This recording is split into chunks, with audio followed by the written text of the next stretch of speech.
Hello and welcome to Frank's School. I'm trying to get you to love German. It's my fourth shot at it. I've dealt only with the word the. I mean, in three lessons, and I've really only dealt with the word the.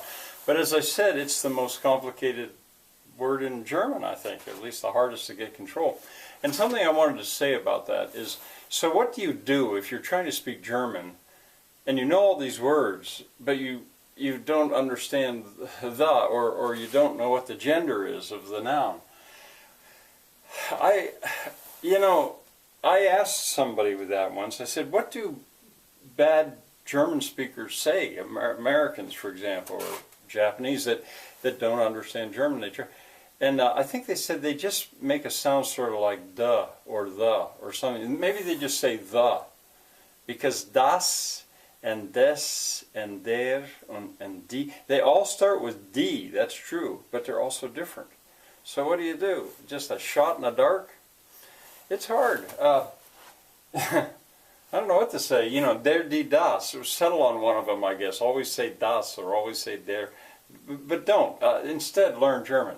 Well, now I'm going to move on to the word for the indefinite article, a and an. We have two ways to say it in English, but it's because of sound. A pear, an apple. A and an. It's complicated like the word the, but the one thing about this is you could get away with just saying ein, always saying ein, and just not get the endings right. That would be very dissatisfying German, but you know, they're all so similar. So what I've done is I've taken the word and put it in this sentence. Now it reads, a man sends a man to a man of a king. Ein also means one. Ein Mann schickt einen Mann zu einem Mann eines Königs. And here it's the subject.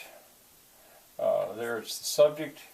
Here it's he sends the man, sends him. It's a direct object to the man. Now that's to. It's dative, indirect, or like indirect object, and of the king. There it is. Now, if I wanted to change that and make it a Frau, it would be eine Frau schickt eine Frau zu einer Frau einer Könige. Eine Frau schickt eine Frau zu einer Frau einer Könige.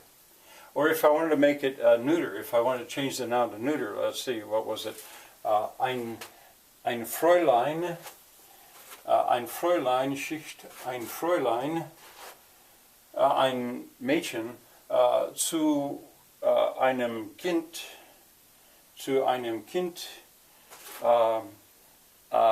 eines Biestes. Eines Biestes, yes. Oh well. Now, there is no plural, really. Just like there is no plural in English. You've got a book, a's books, a books. You have to say some. In English, you have to change to an entirely different word. Well, in German, einige works. This is like the word some. And the endings are going to be, there they are. So this would be einige Männer, some men, schicken einige Männer zu einigen Männer, einige Könige. I need to write it out. But anyway, there's the plural. Those are the endings.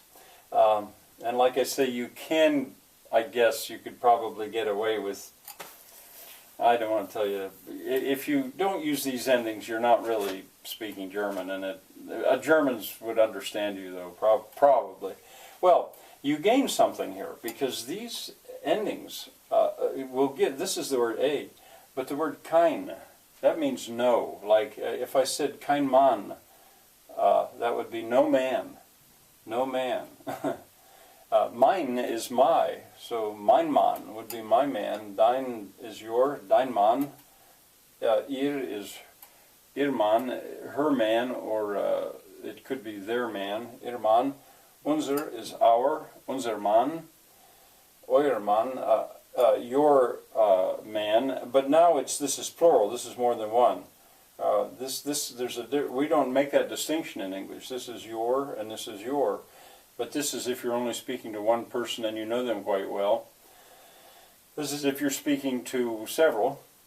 And there's even one here, if this is capitalized, where you're speaking to somebody, it would be your, but you're being formal. So that's going to be later. I don't want to get into that right now. But anyway, I put hyphens here because you would put these endings on there. So let me try this with your. Yeah, let's see. Sein Mann schickt seinen Mann zu seinem Mann seines Königs, of your king. Your man sent your man to your man of your king. Very silly sentence, but I'm trying to show you the grammar itself.